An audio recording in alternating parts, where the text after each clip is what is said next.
L'Italie a annoncé ce lundi matin un 4e décès des suites du coronavirus Covid-19. Il s'agit d'un homme de 84 ans décédé à Bergame, au nord-est de Milan. Selon la RAI, il aurait contracté le virus alors qu'il était hospitalisé pour autre chose. Le pays compte aujourd'hui plus de 150 personnes contaminées. Elles ont été recensées essentiellement dans le nord du pays. En seulement 3 jours, les autorités italiennes ont placé en quarantaine 11 villes, ce qui représente à peu près 52 000 personnes confinées chez elles.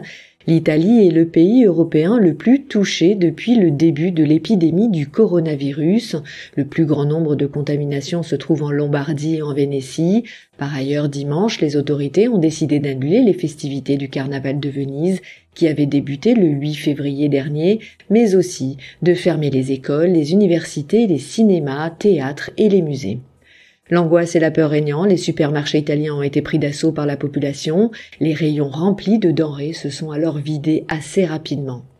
En France, le ministre de la Santé, Olivier Véran, a tenu une conférence de presse dimanche soir. Il estime très probable que d'autres cas se déclarent rapidement en France.